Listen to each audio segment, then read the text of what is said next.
Bonjour Marc Epstein.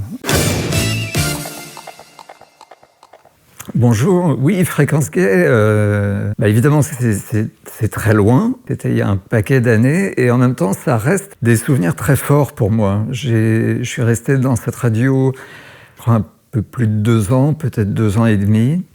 À l'époque, quand je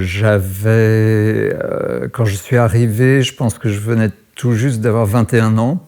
Et peut-être avant de parler de la radio, c'est peut-être plus simple de dire 2 mots de moi. À l'époque, on est à l'automne 1981. Moi, j'étais dans une classe prépa. J'étais dans une cagne. Je préparais donc le concours de Normal Sup. Et en fait, j'avais redoublé. Parce que j'avais déjà échoué une fois à ce concours. Et puis, au bout de 1 mois, 2 mois, je me suis dit que j'étais pas au bon endroit, que je voulais pas devenir prof de toute façon. Enfin bref, donc je me suis retiré de cette classe prépa et je me suis retrouvé à la fac.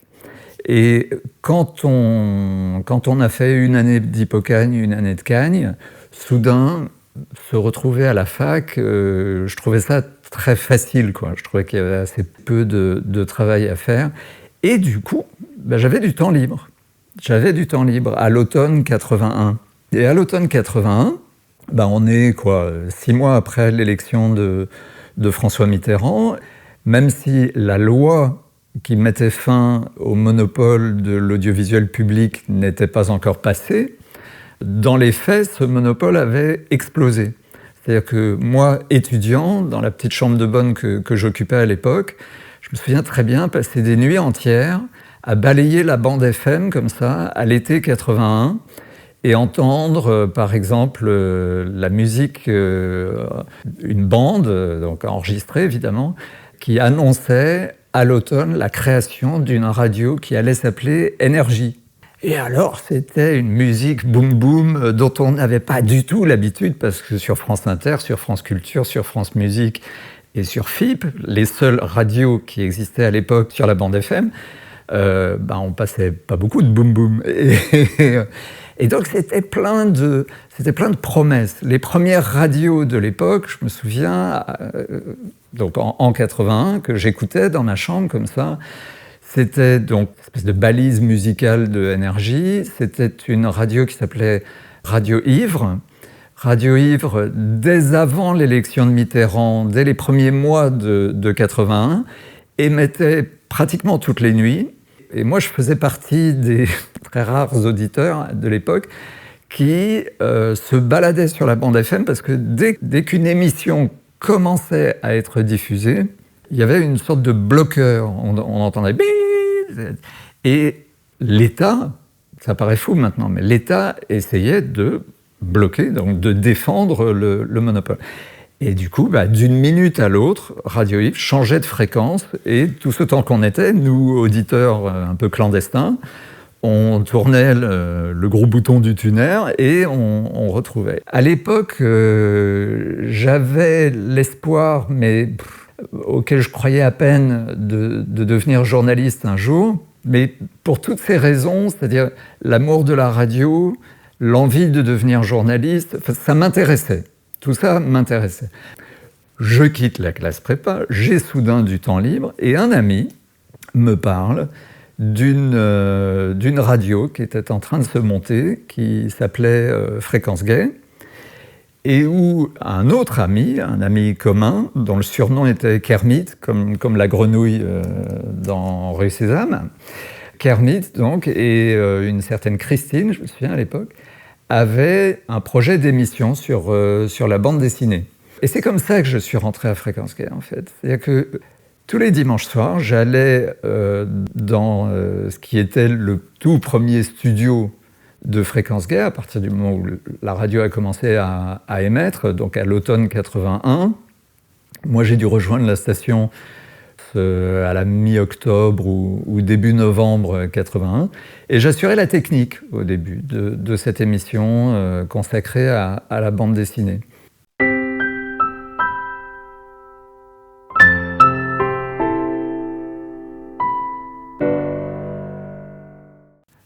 Moi, j'étais un jeune PD qui avait donc 20, 21 ans. J'ai eu 21 ans fin octobre 81.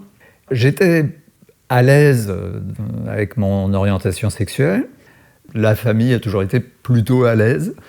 Je suis né et j'ai grandi en Angleterre, mais on était à Paris, on a déménagé vers Paris, je devais avoir 12 ou 13 ans, donc en 72-73.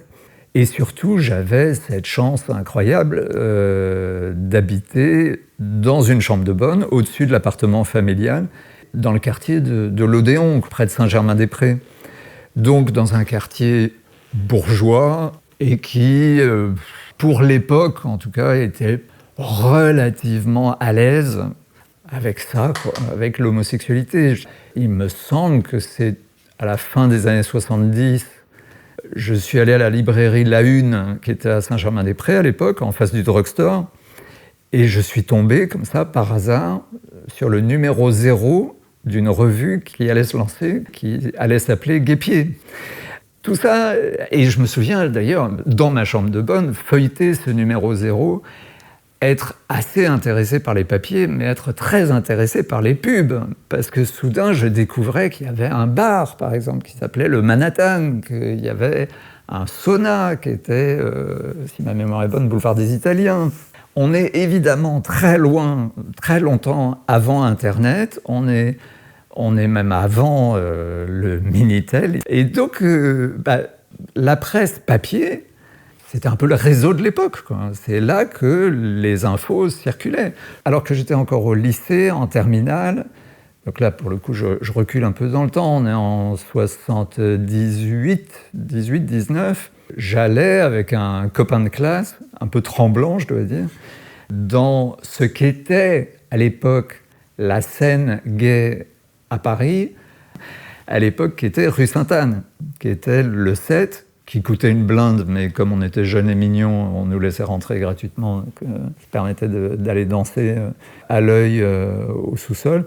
Et puis il y avait une autre boîte un peu plus haut dans la rue qui, de mémoire, s'appelait Le Colonie, je crois. Et puis voilà, et puis c'était à peu près tout. C'était tout nouveau. Et honnêtement, pour moi, jeune PD, quand j'avais 16, 17 ans, donc on est en 76 ou en 77, il n'y avait pas des masses d'endroits. Il n'y avait vraiment pas des masses d'endroits où aller.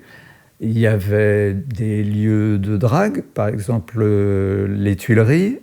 Mais bon, moi, c'était pas trop mon truc. Et puis, dès que je me pointais, j'avais l'impression que j'allais être mangé tout cru par tous les mecs qui s'y trouvaient. Donc, j'hésitais à aller dans ces endroits. J'étais allé une fois au fameux sauna du boulevard des Italiens. Mais c'est un peu pareil. J'avais eu l'impression que j'en sortirais à peine vivant. Et il y avait les premiers lieux militants. Il y avait par exemple les Chats, près de chez moi, rue de l'Odéon. Il y avait une librairie qui accueillait tous les mercredis soirs, si ma mémoire est bonne, le Chat 5-6. C'était le comité homosexuel d'arrondissement. Moi, je ne me sentais pas particulièrement militant. C'est-à-dire que mon orientation sexuelle, c'était... C'est pas que c'était secret, hein, mais par définition, c'était un peu intime et je me sentais pas faisant partie membre d'une communauté. C'est-à-dire que oui, j'étais PD, oui, j'avais des amis PD, oui, je tenais à mener la vie la plus normale possible. Et dès l'âge de 16 ans, 17 ans, je me souviens très bien que moi, mon acte de militance à moi, c'était de tenir la main de mon copain dans la rue. Et alors je me souviens, oui, de temps en temps, de remarques homophobes, mais c'était une sorte de militance solitaire, si on veut, individuelle, très individuelle. Je raconte tout ça parce que c'est sans doute une des raisons pour lesquelles, pour moi, comme pour beaucoup d'autres, la radio a été quelque chose d'extrêmement important.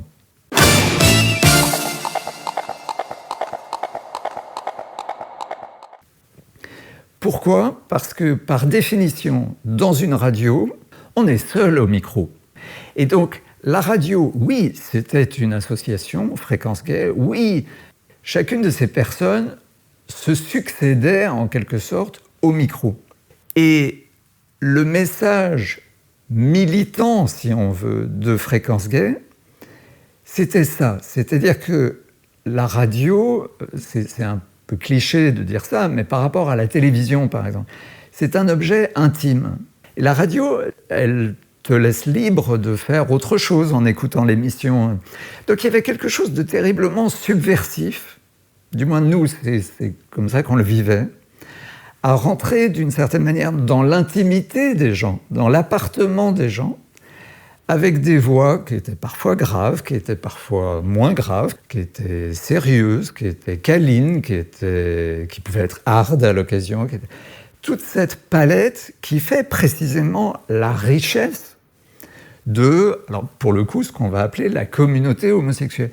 Mais celui ou celle qui vous parle à l'instant T à la radio, c'est pas une communauté, c'est un individu. C'est un bout de cet arc-en-ciel, quoi. Et du coup, c'était terriblement subversif et moi, ça me correspondait absolument. Moi qui voulais absolument mener une vie relativement classique, enfin banale, qui par exemple voulait pouvoir marcher dans la rue en tenant mon petit copain par la main, ou même par la taille. Moi qui avais décidé, ça je m'en souviens très très bien, vers l'âge de 15 ans, soudain j'ai compris que être homosexuel, ce n'était pas intrinsèquement source de malheur, que ce qui était source de malheur dans le fait d'être homosexuel, c'était le regard et le doigt tendu par les autres, c'était la condamnation des autres. Et donc mon objectif, c'était de m'émanciper autant que faire se peut de ça, de m'affranchir de ça. La radio, parce que c'était une succession de voix individuelles comme ça au micro, et donc de sensibilité, alors ça me correspondait absolument. Et donc je me suis jeté à corps perdu dans cette histoire, et j'ai été pendant 1 ou 2 mois technicien à Fréquence Gay, dans cette émission qui parlait de bande dessinée que présentait Kermit. Si vous occupez une fréquence de la bande FM, Fréquence Gay occupait 90 FM, la bande 90 FM, ce qui était un bon endroit. On était sur la gauche de la bande FM quand on regardait la bande comme ça. Et surtout, on occupait la fréquence. Les lois n'avaient pas encore été changées, donc on était non pas autorisé, mais on était en tout cas toléré. Notre existence était tolérée, et puisqu'on occupait une fréquence, il n'y avait plus qu'à diffuser.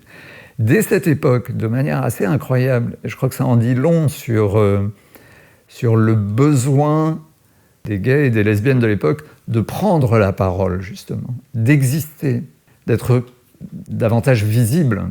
Dès cette époque-là, alors que la radio n'existait que depuis quelques mois, dans mon souvenir en tout cas, nous diffusions 24 heures sur 24. C'est-à-dire qu'il y avait des gens suffisamment malades ou motivés pour se pointer au studio qui, à l'époque, était rue de Belleville, tout près du métro Télégraphe. Et comme son nom l'indique, le quartier de Télégraphe, qui est proche de la place des Fêtes, accueillait, les siècles passés, des relais de télégraphe parce que c'est un des coins les plus élevés de Paris. Donc c'était un bon endroit, évidemment, pour dresser une bande FM. On occupait un petit studio, donc rue de Belleville, dans un immeuble qui appartenait aux assurances GAN. Et la radio avait été créée à l'époque par Patrick Auger. Assez rapidement, elle avait pris une ampleur que Patrick Auger lui-même, je crois, ne soupçonnait pas. Le souvenir que j'ai de Patrick Auger, c'est d'acheter, il était parti en Italie à l'époque, acheter l'émetteur, enfin tout le matériel. Il fallait pas énormément de matériel, hein. Il fallait un émetteur qui a donc été posé sur le toit du fameux immeuble. Fallait pouvoir régler le loyer du studio qui était sous les toits, quelques lecteurs de cassettes, qui était de marque, je me souviens, TEAC, T-E-A-C. C'est là-dessus que toutes les heures, on lançait la fameuse musique qui était l'identité de la radio, un disque de Yamamoto, qu'on adorait tous, qui était très péchu, très, très pétillant. Et puis assez vite, on a découvert ce qu'on appelle les effets de la cage de Faraday, c'est-à-dire que quand le studio est trop proche de l'émetteur lui-même, il y a un effet auquel je ne comprends rien, mais électromagnétique ou je ne sais quoi. Enfin bref, on a dû acheter des espèces de grillages en métal, et donc la cabine technique dans ce petit studio, on regardait les invités, l'animateur, à travers une espèce de fin grillage métallique. Voilà, c'est là aussi, dans cette même pièce, qui était la collection de disques de la station. Les animateurs se succédaient, donc jour et nuit, dans ce studio. Encore une fois, on est avant Internet, hein, on est même avant les téléphones portables.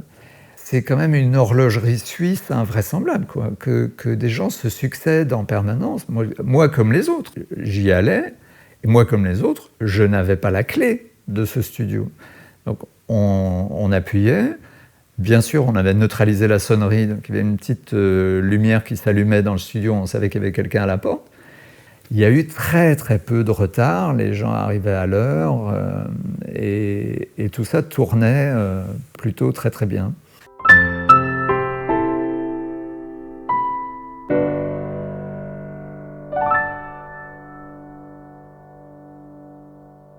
À partir de 1981 et de l'explosion des radios libres, il y avait soudain tout un tas de stations qui pouvaient diffuser de la musique et qui étaient plus ou moins spécialisées. Énergie, j'en parlais tout à l'heure, c'était plutôt dans le boom-boom un peu disco. Radio Libertaire, c'était autre chose. Bon. Et nous, très clairement, sans qu'on se soit d'ailleurs forcément consultés les uns les autres, la couleur de l'antenne, c'était la nouvelle chanson française. Donc des groupes qui apparaissaient, et d'ailleurs, en parlant, ça me revient, je me souviens avoir accueilli en fait, j'étais moi-même invité, là on doit être début 1982 pour le coup, mais on était encore rue de Belleville, un type qui s'appelait Mistigri présentait une émission qui passait assez tard le dimanche soir. Moi, il m'avait invité parce que j'avais ces fameuses cassettes dont je parlais tout à l'heure et sur lesquelles j'avais enregistré la bande FM d'avant mai 81, avec l'effet de la censure d'État, etc., les brouilleurs. Donc, moi, Mistigri m'avait invité pour qu'on écoute ça, parce que dès 82, ça semblait un peu lunaire, cette histoire, qu'il y avait eu de la censure. Et le deuxième invité, dont je n'oublierai jamais, je dois dire, parce que je me suis souvent demandé si, après tout, ça aurait pu mener à quelque chose, je n'ai jamais oublié que, quand même, il me regardait d'assez près, cet invité-là, et c'était un chanteur qui venait présenter je ne sais plus si c'était son premier ou son deuxième album, et qui s'appelait Étienne Dao. Et voilà, il y a plein de groupes, il y a plein de chanteurs et de chanteuses qui apparaissent, c'est même pas dans ces années-là, dans ces mois-là, et qu'on a énormément passé à l'antenne. À tel point que, plus tard, Yves Mourouzi, qui était venu à une de nos soirées à la Scala, une boîte qui était rue de Rivoli, mais Mourouzi, pour toutes les raisons qu'on imagine, aimait bien fréquenter les militaires à l'époque. Et il nous avait expliqué en rigolant que les militaires de la base de machin écoutaient Fréquence Gay. Et alors il avait marqué un petit temps d'arrêt comme ça, il avait dit « pour la musique ». N'empêche qu'on l'entendait beaucoup. Et un sondage était sorti, je crois en 82, qui nous avait placé 4e radio la plus écoutée sur la bande FM. Et je pense qu'une des raisons pour lesquelles ça marchait si bien, c'était vraiment la musique, parce que la musique était bien, et qu'elle était nouvelle, et qu'elle était intéressante, et les maisons de disques nous aimaient bien, donc nous envoyaient des disques. Mais il y avait aussi j'allais dire, un ton. Il y avait toute une variété de tons, mais c'était des tonalités très nouvelles. Il y avait quelque chose qu'en tout cas, on n'avait jamais entendu avant 81 dans les grandes radios d'État, et qu'on ne trouvait pas de la même manière dans d'autres radios libres. Beaucoup d'humour aussi, à l'antenne de Fréquence Gay. Donc, pour revenir à ce que j'y faisais moi, j'ai assuré la technique de cette fameuse émission consacrée à la BD. L'émission sur la BD s'appelait Météore. Au bout d'un moment, quand même, j'ai eu ma propre émission. Cette émission s'appelait Morsure, Morsure au pluriel. C'était une émission sur l'actualité culturelle. L'essentiel, en fait, de mon investissement à Fréquence Gay, il est venu à partir de décembre 81 ou peut-être janvier 82. Il y a donc eu cette explosion à cette époque-là sur la bande FM de nouvelles radios. Et puis, quitte à faire sauter le monopole de l'audiovisuel public, certains cherchaient à lancer des télévisions libres. Il y avait donc des télés libres. La première grande crise qui a secoué Fréquence Gay est née sur une de ces télés libres. C'est-à-dire que deux bénévoles de la radio, je me souviens d'un nom qui était celui de Gilles Casanova, qui était d'ailleurs excellent à la radio, qui avait une très très bonne voix. Gilles Casanova et d'autres ont participé comme invités à une émission sur une de ces télés libres.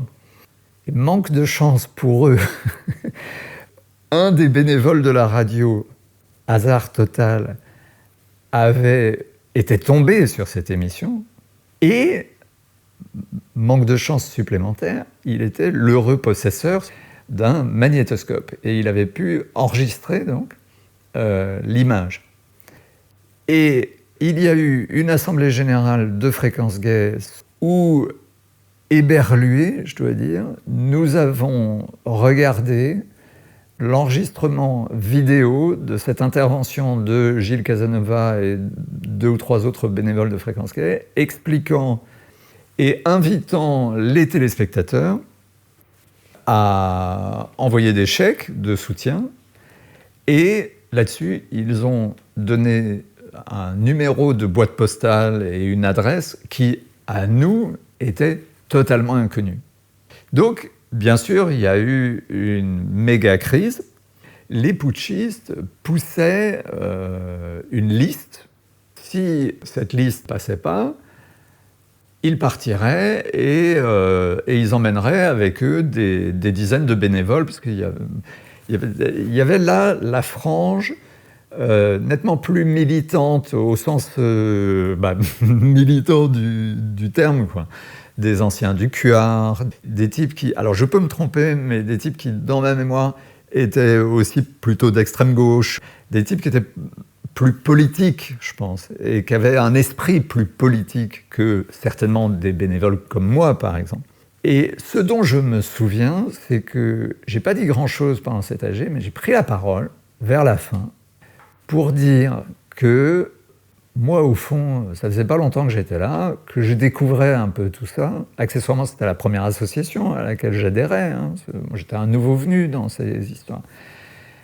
Mais que ce qui me frappait, c'est que, par exemple, dans une entreprise, si on menace de faire grève, c'était pour faire pression sur la direction.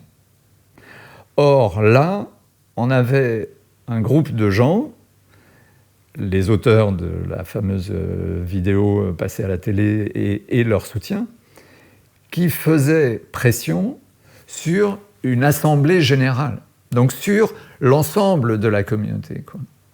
Et que c'était pas la même chose, quoi, de se retourner dans une association. L'assemblée générale, par définition, elle est souveraine, quoi, puisque c'est toute la communauté. Et là, il y avait un certain nombre de gens qui faisaient pression sur nous, entre énormes guillemets, le peuple, quoi, la communauté de la radio, pour parvenir à leur fin et que je trouvais ça pas bien.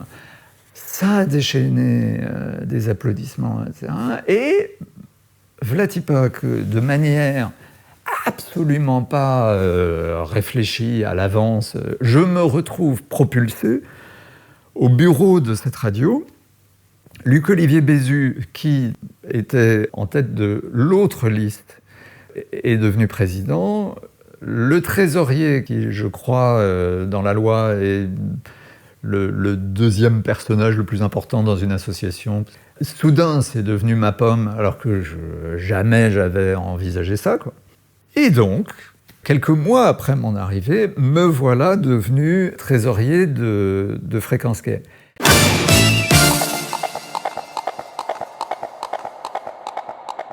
Trésorier, c'est pas un job très folichon, vraiment pas. En plus, moi, j'avais aucune compétence particulière en la matière. Et en même temps, on est au cœur du truc. C'est-à-dire que très vite, à la radio, il était important, par exemple, qu'on fasse rentrer de l'argent. Il fallait payer le loyer. Donc, on organisait des fêtes parce que ça faisait rentrer de l'argent. Et puis, on faisait appel aussi aux auditeurs pour qu'ils nous envoient des chèques de soutien. Et comme trésorier, je me retrouvais à ouvrir les enveloppes pour encaisser les chèques, tout bêtement. Mais évidemment que chacun de ces chèques était accompagné d'une lettre. Et c'était souvent très émouvant. Et une des lettres les plus émouvantes, en réalité, que j'ai lues à l'époque, en fait, elle était tellement émouvante que je l'ai gardée. Je vous propose de la lire, là. Elle était adressée par un certain Jean-Yves. Et il y a le tampon de l'administration pénitentiaire sur ce courrier, qui est donc adressé à Radio Gay, boîte postale 617, Nanterre, le 28 mai 1982. Bonjour. À plusieurs reprises, j'ai entendu parler de votre radio. Hélas, ce n'est pas en Dordogne, où je me trouve détenu dans un centre de détention, que je puis l'écouter.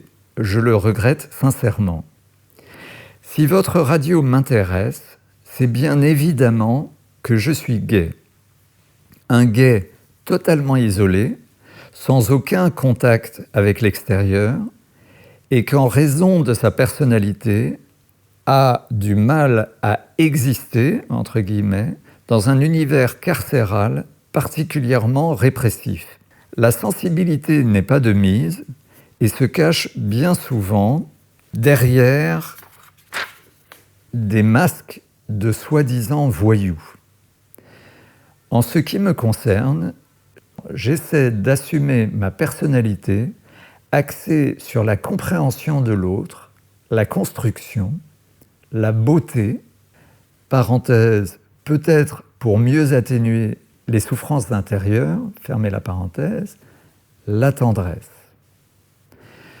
Reconnu plus facilement pour mon physique, avec le risque de passer pour un objet, 3 petits points, de remplacement, je regrette de ne pouvoir réellement ouvrir un dialogue avec un camarade. Et pourtant, nous avons tous tendance à vouloir reconstruire une société où la justice, la tolérance serait la part très forte. C'est ce que je lis. Idée noble, mais si peu mise en application, encore moins dans cet univers carcéral qui n'est hélas qu'une caricature de la société.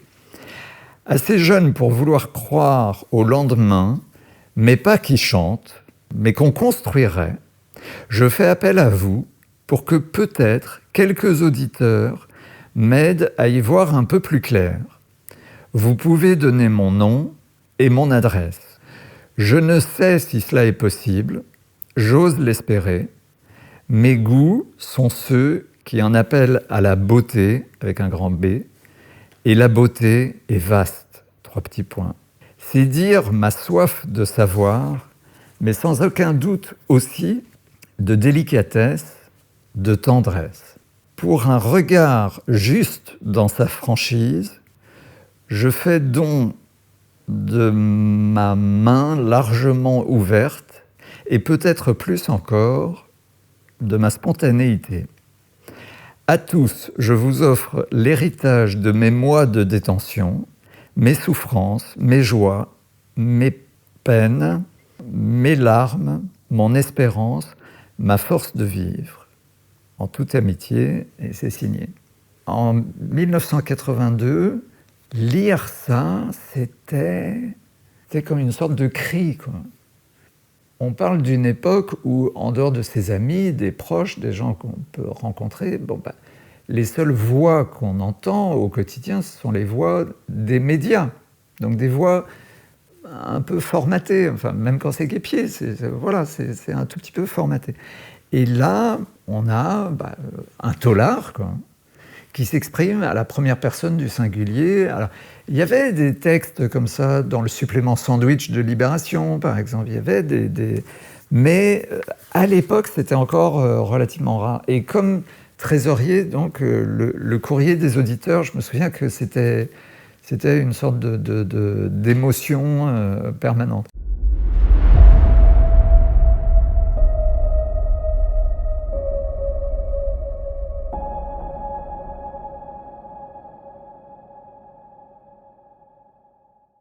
Comme trésorier aussi, je me suis retrouvé, l'argent étant le nerf de la guerre, à négocier avec Luc-Olivier Bézule, mon président, qui à l'époque devait avoir 32-33 ans.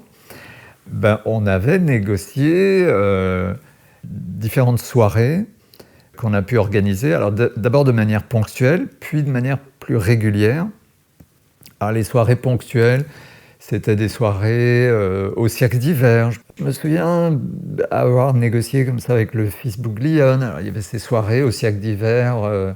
C'était assez rigolo. Le Cirque d'hiver est un endroit marrant. Et Fréquence Gay était à la mode. Fréquence Gay était une radio qui était très écoutée. Donc, je sais pas, Jimmy Somerville était venu chanter. Yvette Horner, qui faisait une espèce de retour de flamme qui était à nouveau à la mode et que Jean-Paul Gaultier avait rhabillé d'une certaine manière. Yvette Horner était venue jouer de l'accordéon. Évidemment que toutes les folles à la Cirque d'hiver étaient délirantes de cette sympathique vieille dame qui venait jouer de l'accordéon. C'était notre maman à tous, on avait adoré. Rock Voisine, tiens, dans la série des jeunes chanteurs qui se lançaient, Rock Voisine, je suis obligé de reconnaître, il y a prescription, qu'on l'appréciait surtout pour son physique, peut-être plus que pour sa musique, mais Rock Voisine, je me souviens, était venu chanter au Cirque d'hiver aussi. Il y a eu quelques soirées, pas tant que ça, hein, mais il y a eu quelques soirées au Cirque d'hiver. Je me souviens encore qu'on pouvait se balader un peu partout dans le Cirque d'hiver, autour de la salle. Et on pouvait passer en particulier par l'endroit où restaient en temps normal les chevaux, les écuries. Donc ça sentait le cheval, quoi. Donc, Cirque d'hiver, ça c'est sûr. Quelques soirées aussi, pas beaucoup, au Bataclan. Mais ça, je garde le souvenir assez précis d'une soirée en particulier où Sappho était venu chanter. Et alors, je garde le souvenir assez précis parce que quand j'étais gamin, quand j'étais enfant, mon rêve d'enfant, c'était d'être éclairagiste au théâtre.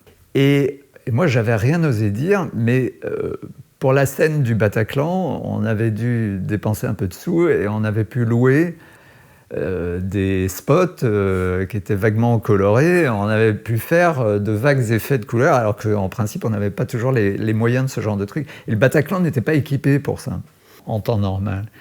Et Yann, qui à la radio s'occupait de la technique, ça le faisait chier les aspects lumière.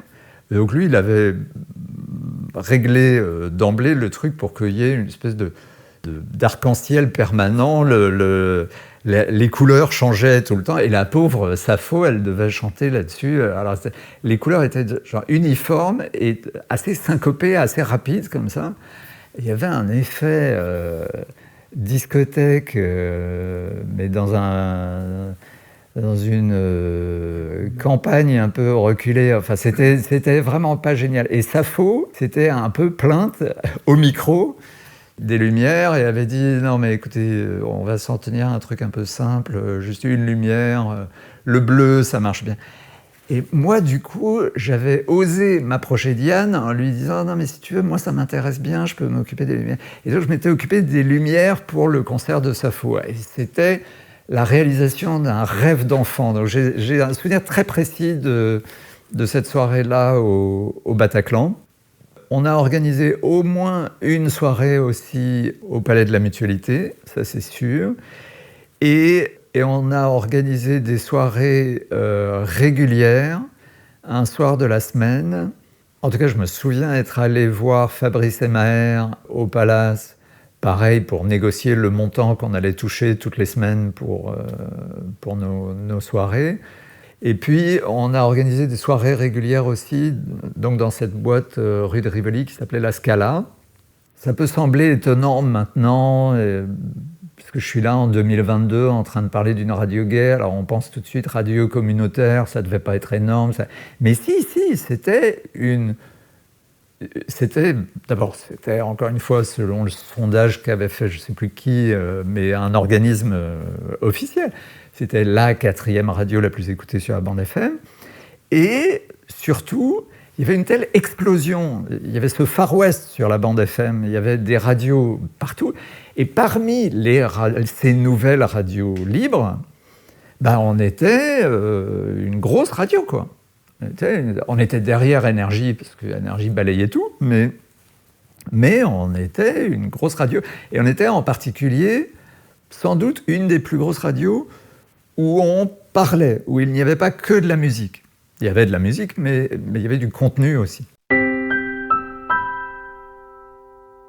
Il y avait très peu de publicité. Je me souviens qu'une des sources de revenus qu'on a essayé de doper dès 1982, c'était la pub. On en a décroché quelques-unes, mais très peu. Et alors je me souviens qu'on avait un rêve parce qu'on trouvait ça drôle et qu'on se disait aussi que ça aurait été dans l'intérêt de cet annonceur. On voulait absolument attirer la bière Kronenbourg. Alors, on se disait que c'était dans l'intérêt de Kronenbourg de faire de la pub chez nous, parce qu'après tout, les gays sortent le soir, enfin, en tout cas, beaucoup de gays sortaient le soir, et ils commandaient une croc, quoi. Ils prenaient une croc au bar. Mais nous, en fait, la raison pour laquelle on avait approché Kronenbourg, c'est que le slogan du moment, c'était des mecs qui étaient assez sexes et qui étaient dans un vestiaire, qui étaient en train de boire de l'accro, avec des canettes de Kronenbourg à la main. Et le slogan qui nous faisait hurler de rire, c'était « Faites mousser les bons moments ». Et alors l'idée qu'on pourrait avoir une pub à Fréquence Gay, Kronenbourg, faites mousser les bons moments, ça nous mettait en joie. Malheureusement, on n'a jamais réussi à convaincre Kronenbourg de faire de la pub chez nous, parce qu'à l'époque, les grandes marques, comme Kronenbourg, hésitaient, quoi. En revanche, je me souviens qu'on avait eu, de manière assez bizarre, une campagne de pub qui nous venait d'un garagiste. Et ce garagiste avait une succursale et il vendait des Mercedes. Et je crois que c'était le garagiste qui avait pensé à ce slogan. Et le slogan, c'était, à la fin, c'était « Mercedes, la reine des voitures, la voiture des reines ».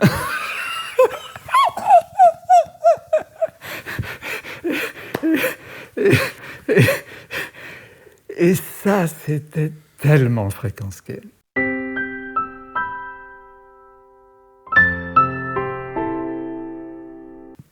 C'était tellement ça. C'est-à-dire, dans ce pays qui, un an plus tôt, quand même, était encore terriblement corseté, si on voulait écouter une radio dont on se sentait un tout petit peu proche, c'était éventuellement, je sais pas, France Inter. Et là, soudain, il y avait une radio avec ses blagues, avec ses... on était entre soi, quoi. Et on peut trouver, c'est un peu comme le quartier du Marais à Paris. Moi, je me souviens que j'avais des copains hétéros qui m'expliquaient quand le quartier gay s'est un peu organisé autour du Marais, que bon, ils n'avaient rien contre le Marais, mais qu'ils trouvaient un peu dommage que ce soit une sorte de ce que eux voyaient comme hétéros, comme un quartier ghetto. Et donc j'avais dû leur expliquer que eux, hétéros, le voyaient peut-être comme un ghetto, mais que après tout, le terme de ghetto, il est né en Europe orientale et c'était des quartiers où on concentrait des juifs, souvent dans des conditions misérables, etc. Sauf que si on était, par exemple, juif en Pologne, je pense qu'il y a certains jours, on devait se réjouir d'habiter un ghetto plutôt que d'être le seul juif dans un immeuble où il n'y avait que des Polonais qui, peut-être, parfois, ne vous voulaient pas que du bien. Et dans le quartier du Marais, soudain, voilà un nouveau quartier parisien où on pouvait se tenir la main, et de la même manière, à Fréquence Gay, voilà une radio où on pouvait pouffer en écoutant des slogans du genre Mercedes, la reine des voitures, la voiture des reines, où toutes les heures, il y avait ce générique très enjoué de la musique de Yamamoto. Là, en principe, la consigne officielle, c'était « Vous êtes à l'écoute de Fréquence Gay 90 FM », la radio des homosexuels et des lesbiennes d'Île-de-France et de leurs amis. Ça, c'était le slogan officiel. Et puis on en avait tellement marre parce que toutes les heures, il fallait... Moi le premier, hein, de temps en temps, on créait des slogans qui étaient des slogans d'identité, quoi, de la radio. Moi je me souviens avoir sorti un jour, vous écoutez Fréquence Gay, la radio des draps tachés. Bon, c'est ça. Voilà, c'était... Et on pouvait faire... évidemment qu'on pouvait. Bien sûr qu'on pouvait, puisqu'on était chez nous. Et je pense que nous, PD, ça nous faisait énormément de bien, que ce soit ouvert, comme ça, d'être entre nous. Mais je pense aussi qu'il y a énormément d'auditeurs et d'auditrices qui étaient hétéros, et que ça éclatait aussi, quoi, que ça amusait aussi. Il y avait un ton, il y avait une liberté, il y avait un humour, il y avait une sorte de légèreté. Et il y avait une très grande variété aussi dans les sujets couverts par les différentes émissions. Des petites annonces, parfois fleurs bleues, parfois hard, en passant par des émissions sur l'actualité culturelle, des émissions sur le rock, des émissions sur l'opéra, des émissions... enfin, il y avait de tout, quoi. Il y avait de tout. Et avec le recul, je comprends très très bien le succès qu'a eu cette radio. Fréquence Gay 90 FM, 24 heures sur 24 stéréo. Fréquence Gay 90 FM, 24 heures sur 24 stéréo. C'est comme la jungle parfois, je me demande bien si je vais m'en sortir. C'est comme la jungle parfois, je me demande bien si je vais m'en sortir.